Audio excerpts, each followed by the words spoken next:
So guys welcome back to micro classes. हमारी CCS university और Meerut university की Saharanpur university की भी बीएड फर्स्ट ईयर की क्लासेस चल रही हैं।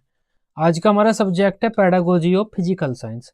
आज का हमारा टॉपिक है टोली शिक्षण टीम टीचिंग। अब ये क्या होता है, शॉर्ट क्वेश्चन में आपके आता है, ये बीएड एग्जाम में मोस्ट इंपॉर्टेंट होता है। ये टीम टीचिंग का अर्थ बता दीजिए, ऐसे पूछ लेंगे। टीम टीचिंग पर टिप्पणी लिख दीजिए, ऐसे क्वेश्चन आ जाएगा। या इसके गुण दोषों की व्याख्या कीजिए, गुण की या विशेषताओं की व्याख्या कीजिए, ऐसे भी क्वेश्चन आ जाता है। तो टोलिट शिक्षण क्या होता है, उसकी विशेषताएं व महत्व क्या होता है, वह हम इस वीडियो में पढ़ने वाले हैं। टोली शिक्षण, जिसे हम दल शिक्षण बोल देते हैं, समूह शिक्षण भी बोलते हैं, इंग्लिश में से टीम टीचिंग कहा जाता है। तो अलग अलग नाम है, ध्यान रखना थोड़ा सा, आपके पेपर में कोई भी नाम आ सकता है। देखो जनरली क्या होता है, एक टीचर किसी क्लास को पढ़ाता है, टीचर क्लासरूम में आता है, अपना लेक्चर वगैरह लेता है, बच्चों को पढ़ाता है, फिर चला जाता है। जनरली हमेशा यही होता है। लेकिन कभी कभी क्या होता है, किसी टॉपिक को पढ़ाने के लिए दो या दो से ज्यादा टीचर आपको आ सकते हैं। हर टॉपिक ऐसा नहीं होता कि अकेला सिंगल टीचर बच्चों को अच्छे से पढ़ा पाए। कुछ टॉपिक ऐसे होते हैं जो टफ होते हैं, जिसमें प्रैक्टिकल वगैरह बच्चों को कुछ एक्टिविटी करनी पड़ती है।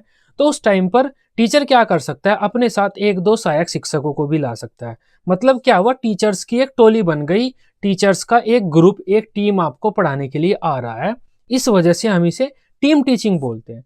टीम टीचिंग में क्या होता है, एक से ज्यादा शिक्षक बच्चों को किसी भी टॉपिक का ज्ञान प्रदान करते हैं। वे एक साथ तो उस टॉपिक को कैसे पढ़ाया जाएगा उसकी प्लानिंग करते हैं, उद्देश्य वगैरह को चयन करते हैं, और एक साथ मिलकर ही बच्चों को ज्ञान प्रदान करते हैं और एक साथ ही बच्चों का मूल्यांकन करते हैं। आसान सा पॉइंट है, दो या दो से अधिक शिक्षक मिलकर जब कोई शिक्षण योजना बनाते हैं और उस योजना के तहत बच्चों को किसी टॉपिक का ज्ञान प्रदान करते हैं मिलकर ही, वह जो हमारी पद्धति होता है उसे हम टीम टीचिंग बोलते हैं। कि शिक्षक की, टीचर्स की एक टीम टीचिंग कर रही है, बच्चों को पढ़ा रही है। आसान सा पॉइंट है। बाकी टीम टीचिंग, टोली शिक्षण, दल शिक्षण, इसके बारे में जो ज्यादा आप पढ़ेंगे वो बीएड सेकेंड ईयर में पढ़ेंगे। बीएड सेकेंड ईयर में क्यों पढ़ेंगे, बीएड सेकेंड ईयर में एक सब्जेक्ट है क्रिएटिंग एन इंक्लूसिव स्कूल। उसमें आपको शिक्षण अधिगम प्रतिमान पढ़ाए जाते हैं कि कितने मॉडल्स का यूज करके आप बच्चों को ज्ञान प्रदान कर सकते हैं। तो वहां पर आप सारे मॉडल पढ़ेंगे, ये एक मॉडल ही है। बीएड फर्स्ट ईयर में आपको जो ये सब्जेक्ट है, इसमें सिर्फ टीम टीचिंग ही आ रहा है, तो उसके बारे में आप हल्का सा पढ़ सकते हैं यहाँ पर। अब आपको पता चल गया होगा टोली शिक्षण क्या होता है। टीचर्स टोली में, ग्रुप में बच्चों को पढ़ाते हैं। अब इसके बारे में हल्का सा लिख देते हैं पेपर में, आपको क्या लिखना होता है। दल शिक्षण का विकास 1955 में हुआ था, अमेरिका में हुआ था, हार्वर्ड यूनिवर्सिटी में हुआ था। तीन चीजें आपको क्लियर हुई, वेरी शॉर्ट क्वेश्चन आपका बन गया यहाँ से। 2 नंबर आपके क्लियर हो गए, 2 नंबर पक्के हुए आपके। अब तो 1955 में अमेरिका में और हार्वर्ड यूनिवर्सिटी में इसकी शुरुआत हुई थी। 1960 में यह प्रत्यय ब्रिटेन, इंग्लैंड में पहुंच गया। धीरे धीरे वहां पर विद्यालयों में और कॉलेजों में इसका यूज होने लगा। भारत में भी अब धीरे धीरे टोली शिक्षण प्रसिद्ध होता जा रहा है। परंपरागत शिक्षण प्रणाली में एक शिक्षक छात्रों के समूह को ज्ञान प्रदान करने के लिए अकेला ही शिक्षण उद्देश्यों व प्रकरण का चयन करता है तथा पाठ्य योजना का निर्माण करता है। उसके बाद वह अकेला ही कक्षा में जाकर शिक्षण प्रक्रिया को पूर्ण करता है। कम छात्रों वाली कक्षा में तो यह प्रक्रिया सफल सिद्ध हो सकती है, लेकिन अगर छात्रों की संख्या अधिक है या फिर टॉपिक थोड़ा सा टफ है, तब एक शिक्षक द्वारा छात्रों के सभी बच्चों के सभी पक्षों का विकास करना और शैक्षिक उद्देश्यों की प्राप्ति करना कठिन हो जाता है। इस समस्या को दूर करने के लिए ही दल शिक्षण का प्रत्यय सामने आया है। तो परंपरागत शिक्षण प्रणाली में क्या होता है, एक टीचर बच्चों को ज्ञान प्रदान करता है। अगर टॉपिक आसान है और बच्चों की संख्या कम है, तब तो वो प्रणाली हमारी सरल हो जाती है, सफल हो जाती है। लेकिन टॉपिक टफ है या फिर बच्चों की संख्या अधिक है, तब एक टीचर बच्चों के सभी पक्षों का विकास नहीं कर पाता और सभी बच्चों को टॉपिक का ज्ञान नहीं प्रदान कर पाता। ये समस्या बनी रहती थी। इस समस्या का समाधान के रूप में दल शिक्षण का प्रत्यय हमारे सामने आया है। टोली शिक्षण एक विस्तृत पद है जिसको शिक्षा के क्षेत्र में नवाचार के रूप में जाना जाता है। यह एक ऐसी शिक्षण प्रणाली है जिसमें कई शिक्षक आपस में मिलकर विद्यार्थियों के समूह को अनुदेशन प्रदान करते हैं तथा प्रकरण के शिक्षण का उत्तरदायित्व तो संयुक्त रूप से मिलकर उठाते हैं। प्रकरण का चयन करना, उद्देश्यों का निर्धारण करना, शिक्षण विधियों का चयन करना, शिक्षण करना, बच्चों का मूल्यांकन करना, सभी शिक्षक आपस में मिलकर करते हैं। तो ये सारे काम, टॉपिक को चयन करने से लेकर बच्चों का मूल्यांकन करने तक, सारे काम ये टीचर आपस में मिलकर करते हैं। दो या दो से अधिक कितने भी टीचर आपके हो सकते हैं एक टोली में।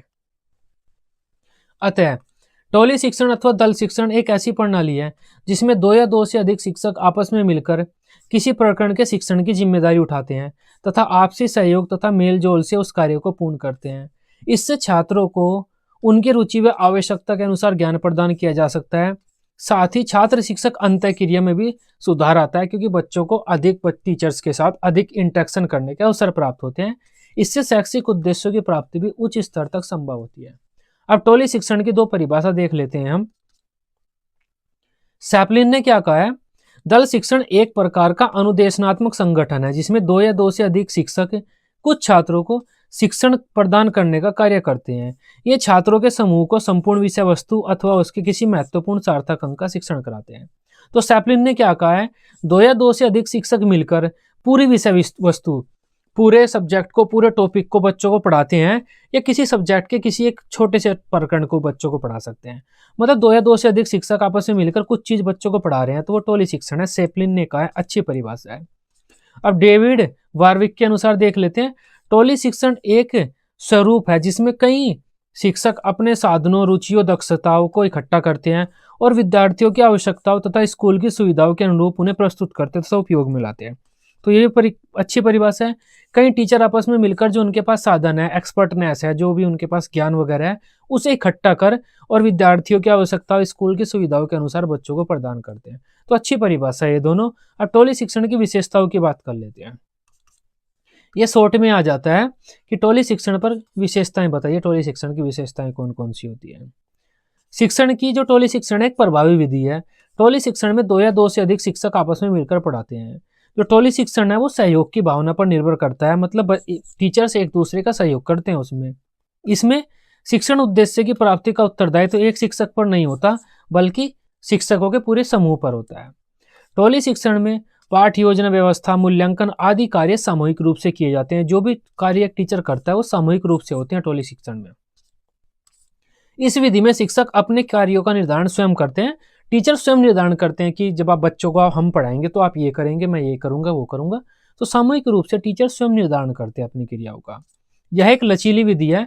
लचीली से मतलब होता है बच्चों की आवश्यकता के अनुसार टीचर अपने मेथड को हल्का सा चेंज कर देते हैं। इसमें छात्रों की रुचि, अक्षमता के अनुसार योजना बनाई जाती है। इसका उद्देश्य अनुदेशन की गुणवत्ता में सुधार करना है, मतलब टीचिंग प्रक्रिया में सुधार करना है। टोली शिक्षण में शिक्षकों की दूसरे शिक्षकों से दूरी भी कम हो जाती है। टीचर एक दूसरे से दूर रहते हैं, बस अपने काम से मतलब रखते हैं। तो अगर टोली शिक्षण का यूज कर टीचर पढ़ाते हैं तो उनकी जो आपसी दूरियां, आपसी मतभेद है, वे भी कम हो जाते हैं। अब इसके लाभ की बात कर लेते हैं। जो हमने ऊपर पढ़ा है इसमें भी ये देखो सारे लाभ ही आपको दिखाई दे रहे हैं। लाभ ही है तो वो चीजें भी आप यहाँ पर लिख सकते हैं। हल्का फुल्का सा जो एक्स्ट्रा है वो भी आप पेपर में लिख सकते हैं। यह शिक्षण प्रक्रिया की प्रभावशीलता को बढ़ावा देती है, मतलब टीचिंग प्रोसेस को इफेक्टिव बना देती है, इंटरेस्टिंग बना देती है टोली शिक्षण। इससे छात्रों में के सामाजिक गुणों का विकास होता है। क्यों होता है? क्योंकि कई टीचर आपस में मिलकर पढ़ा रहे हैं तो उनका एक ग्रुप बन गया, और ग्रुप क्या होता है? समाज ही होता है एक तरह से। तो बच्चे टीचर्स को देखते हैं कि एक दूसरे के साथ कैसा व्यवहार कर रहे हैं, ऐसा ही व्यवहार करना बच्चे सीखते हैं। तो बच्चों के सामाजिक गुणों का भी विकास होता है टोली शिक्षण से। यह छात्रों में प्रजातांत्रिक भावना का विकास करती है। यह शैक्षिक उद्देश्यों के उच्च स्तर तक प्राप्ति में सहायता प्रदान करती है। इससे छात्र शिक्षक अंतःक्रिया में सुधार आता है, क्योंकि बच्चे एक टीचर के साथ कम बातचीत करते हैं। कई टीचर हैं तो बच्चों को बातचीत करने के ज्यादा अवसर मिलेंगे। तो इससे क्या होगा? जो छात्र शिक्षक अंतःक्रिया है, टीचर स्टूडेंट इंटरेक्शन है, वो अच्छा होता है। इससे जो छात्रों द्वारा ज्ञान होता है वो स्थायी होता है। इससे शिक्षक छात्रों पर व्यक्तिगत रूप से ध्यान रख सकते हैं। कई टीचर हैं तो अलग अलग बच्चों पर में ज्यादा ध्यान रख सकते हैं। इससे शिक्षण कार्य मनोरंजक हो जाता है। इससे सीमित साधनों का प्रयोग कर भी छात्रों को ज्ञान प्रदान किया जा सकता है। इससे छात्रों में दूसरे को सुनने में सहयोग करने आदि गुणों का विकास होता है। क्यों होता है? क्योंकि बच्चों के सामाजिक कौशलों का विकास हो रहा है। वही बात हो जाती है, टीचर से एक दूसरे को सुनते हैं, एक दूसरे का सहयोग करते हैं, तो इन गुणों का विकास भी बच्चों में हो जाता है। इसके द्वारा ज्ञान छात्रों को उनकी रुचि व आवश्यकता के अनुकूल प्रदान किया जाता है। क्योंकि कई टीचर हैं तो अलग अलग बच्चे की आवश्यकता अलग अलग होती है, तो अलग अलग टीचर बच्चे की आवश्यकता के अनुसार उन्हें ज्ञान प्रदान कर देते हैं। यह विविध आवश्यकता वाले बालकों को समायोजित करने में भी सहायता प्रदान करती है। मतलब बच्चे एडजस्टमेंट अपना नहीं कर पाते, अलग अलग तरह के बच्चे होते हैं, व्यक्तिगत विभिन्नताएं होती हैं, उन्हें भरने में भी यह विधि सहायता प्रदान करती है। तो ये आज का हमारा टॉपिक था टोली शिक्षण। आई होप आसान सा टॉपिक है, इसे समझ पाए होंगे आप। कई टीचर आपस में मिलकर बच्चों को पढ़ाते हैं। वीडियो अच्छी लगी हो आप इसे अपने बीएड ग्रुप में दोस्तों के साथ शेयर कर सकते हैं। बीएड की सभी सब्जेक्ट की डेली रेगुलर क्लासेस लेने के लिए आप इस चैनल को सब्सक्राइब कर सकते हैं। Till then, bye bye, take care.